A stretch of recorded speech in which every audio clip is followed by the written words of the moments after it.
कहीं की ईंट कहीं का रोड़ा, भानुमति ने कुनबा जोड़ा। चीन को अपनी जमीनें बढ़ानी है तो वह क्या तर्क दे रहा है? जो सबूत चीन ने पेश किया है उसके अनुसार लगभग आधी दुनिया पर उसका कब्जा हो सकता है। भारत के लिए चली अमेरिका की सेना, तो वहीं भारत के लिए जापान ने भी लिया बड़ा फैसला। अब तो फिलीपींस भी भारत के लिए कर रहा है कुछ ऐसा जिसे देखकर चीन चिढ़ गया है। अब भारत को भी ऑस्ट्रेलिया से सीखते हुए वही करना चाहिए चीनी एजेंटों के साथ जो ऑस्ट्रेलिया ने किया। ऑस्ट्रेलिया ने अपने यहाँ चीनी एजेंटों के साथ क्या किया, आइए जानते हैं इन खबरों को विस्तार से। भारत चीन के बीच बढ़ रहे विवाद के दौरान चीन का एक और सताया हुआ देश भारत के साथ अब अपने रिश्ते मजबूत करना चाहता है और वह देश है फिलीपींस। फिलीपींस अब भारत के साथ अपने सैन्य रिश्ते को मजबूत करना चाहता है। चीन की गुंडागर्दी सिर्फ लद्दाख तक ही नहीं है, बल्कि वह दक्षिण चीन सागर में वियतनाम और फिलीपींस जैसे छोटे देशों के साथ विवाद को भड़काकर उनके समुद्री इलाकों पर कब्जा करने की फिराक में है। वहीं पिछले कुछ समय में अब भारत भी दक्षिण चीन सागर विवाद में रुचि लेना शुरू कर चुका है।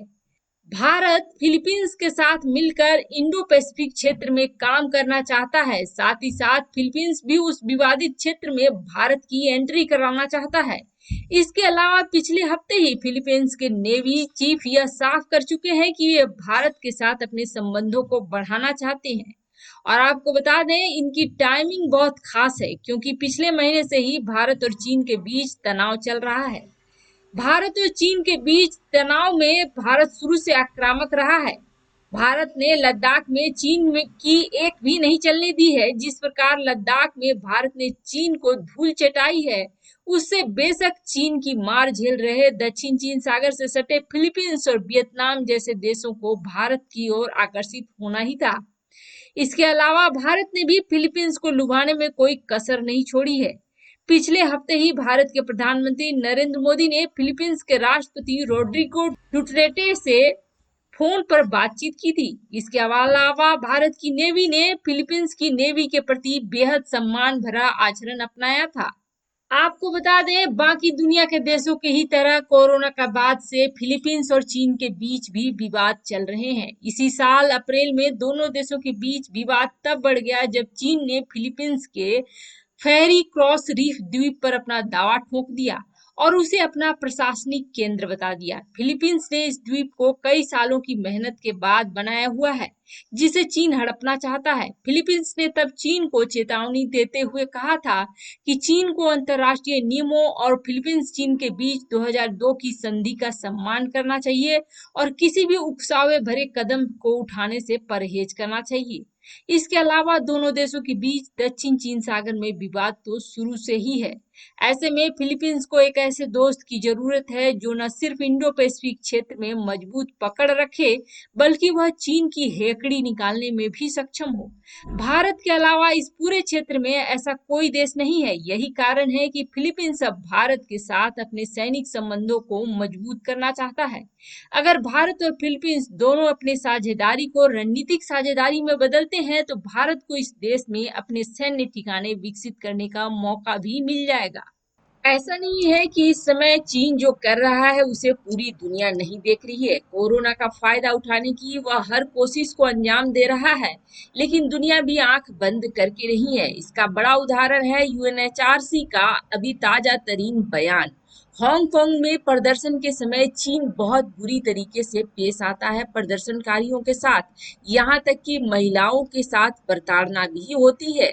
साथ ही साथ केमिकल एजेंट्स का भी इस्तेमाल कर लिया जाता है प्रदर्शनकारियों के ऊपर, यानी कि पूरी तरीके से दरिंदगी का इस्तेमाल करता है चीन। इन सब को अब ध्यान देते हुए यूएनएचआरसी ने इस मामले को गंभीरता से लिया है और बयान जारी किया है कि चीन में मानव अधिकारों का उल्लंघन होता है। वैसे तो यह लगभग सभी जानते हैं कि चीन बहुत ही दमनकारी नीति इस्तेमाल करता है अपने देश में, चाहे वो हांगकांग का प्रदर्शन हो या तिब्बत हो, कहीं भी वह दमन करने से चूकता नहीं है। लेकिन अब इन मामलों पर दुनिया ने खुलकर बोलना शुरू कर दिया है और यहीं तक नहीं रुका हुआ है। चीन का विस्तारवादी नीति, जिसके ऊपर अब दुनिया लगी हुई है। चीन का मानना है कि ऐतिहासिक तौर पर कई देशों की जमीन उसकी है। और इसका साक्ष्य वह किसे बनाता है, तो उन पुरानी चीजों को बनाता है जिसमें राजा महाराजा हुआ करते थे और उनका शासन दूर दूर तक हुआ करता था। अगर ऐसे देखें तो भारत का शासन तो पूरे एशिया में होना चाहिए, क्योंकि अगर आप पौराणिक कथाओं को उठाएंगे तो भारत जम्बो द्वीप कहलाता था और ये जम्बो द्वीप में पूरा का पूरा एशिया क्षेत्र आता है।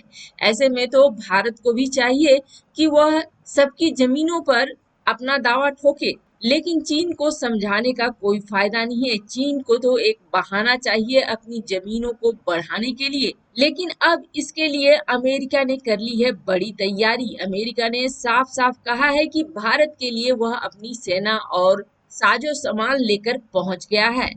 साथ ही साथ जापान ने भी अब खुल्लम खुल्ला चीन के खिलाफ बिगुल बजा दिया है। जापान ने अपनी सीमा में जहां मिसाइलें और एंटी डिफेंस सिस्टम को लगा दिया है, वहीं साथ ही साथ यह भी कह दिया है कि अगर इस क्षेत्र में किसी तरह का तनाव उपजता है तो इसका जिम्मेदार चीन होगा और वह पीछे हटेगा नहीं, हिचकेगा भी नहीं चीन के ऊपर कार्रवाई करने से। इतना ही नहीं, ब्रिटेन की संसद में जब भारत चीन तनाव को लेकर प्रश्न किया गया ब्रिटेन के प्रधानमंत्री बोरिस जॉनसन से, तो उन्होंने भी कहा कि वह इस मामले को देख रहे हैं और चीन की हरकतों पर नजर बनाए हुए रखे हैं। इन बातों का मतलब यह है कि भारत और चीन की गतिविधियों पर देश के प्रमुख नेताओं की नजर है और वे इसके लिए रणनीति भी बना रहे हैं। जहां अमेरिका खुल्लम खुल्ला सेना लेकर निकल पड़ा है भारत के लिए, तो वहीं ब्रिटेन और जापान जैसे देश इस मुद्दे को काफी गंभीरता से देख रहे हैं। यानी कि अगर कुछ भी ऐसा शुरू होता है तो ये देश कूदने में देर नहीं लगाएंगे। चार देशों का इस समूह से इसलिए भी चीन डर रहा है। ऐसा कहा जाता है कि युद्ध जीतने के लिए आपको सबसे पहले अपने घर के अंदर के शत्रुओं को पहचानने की जरूरत होती है, फिर चाहे वह दुश्मन अपने खेमे में हो या फिर विरोधी खेमे में। ऑस्ट्रेलिया अब इसी रास्ते पर चल पड़ा है। ऑस्ट्रेलिया की चीन विरोधी लड़ाई को कुछ ऑस्ट्रेलिया के लोग ही सबसे ज्यादा नुकसान पहुंचा रहे हैं। फिर वो चाहे चीनियों के टुकड़ों पर पलने वाले ऑस्ट्रेलिया की कुछ यूनिवर्सिटी हो या फिर चीन का चंदा खाकर कुछ बने राजनेता ही क्यों नहीं हो। ऑस्ट्रेलिया की राजनीति में काफी हद तक चीनियों का घुसपैठ हो गया है। अब ऑस्ट्रेलिया की सरकार ने इसी घुसपैठ के विरोध में मोर्चा खोल दिया है। ऑस्ट्रेलिया के सुरक्षा एजेंसियों ने शुक्रवार को चीन के बेहद करीबी माने जाने वाले ऑस्ट्रेलियाई सांसद शौकत मुसलमान के घर छापा मार दिया है और उसके खिलाफ जांच को तेज कर दिया है। आपको बता दें, शौकत मुसलमान को ऑस्ट्रेलिया में चीन की नीतियों को बढ़ावा देने के लिए जाना जाता है। कई मौके पर तो उन्होंने अपनी चाटुकारिता से ही अपने लेबर पार्टी के कई अन्य सांसदों को हैरत में डाल दिया। शौकत मुसलमान न्यू साउथ वेल्स से लेबर पार्टी के सांसद हैं और उनके खिलाफ जांच शुरू होने के बाद अब लेबर पार्टी उन्हें पार्टी से निकालने की तैयारी कर रही है। शौकत मुसलमान ऑस्ट्रेलिया में रहकर समय समय पर चीन की तारीफ करते हुए देखे गए हैं। जैसे कि कोरोना पर चीन की प्रतिक्रिया की तारीफ करते हुए उन्होंने हाल ही में कहा था कि राष्ट्रपति शी खड़े हुए और उन्होंने अपने लोगों को इस लड़ाई में साथ दिया। उन्होंने देश के संसाधनों का बेहतर प्रयोग किया और कोरोना को अपने यहाँ से खत्म किया। ऑस्ट्रेलिया के सांसद द्वारा चीन की इस तरह तारीफ करना इसलिए भी बहुत शक पैदा करता है क्योंकि ऑस्ट्रेलिया की सरकार खुलकर चीन का विरोध करती है। इसी प्रकार इस विवादित राजनेता ने 2018 में चीन को सुझाव दिया था कि अगर उसे पूरी दुनिया पर राज करना है तो चीन को दुनिया में वैश्विक ऑर्डर स्थापित करना होगा। कुछ रिपोर्ट की माने तो उसने चीनी कम्युनिस्ट पार्टी के एक ट्रेनर को भी अपने साथ काम पर रखा है। अपने ही सांसद पर इस प्रकार की कार्रवाई कर ऑस्ट्रेलिया की सरकार ने यह साफ संदेश दिया है कि वह अपने देश में चीनी एजेंटों को बिल्कुल बर्दाश्त नहीं करेगा। इससे पहले आप जान ले, काफी लंबे समय से शक्तिशाली देश इस चीज की खोज कर रहे हैं कि सेना में लोगों की जगह पर अगर मशीनें आ जाएं, जैसे कि ड्रोन, रोबोट्स, और ये मनुष्यों का काम करने लगे, इंसानों का काम करने लगे, तो इससे दो फायदे होंगे। एक तो जानें कम जाएंगी, दूसरा रणनीति बनाना भी आसान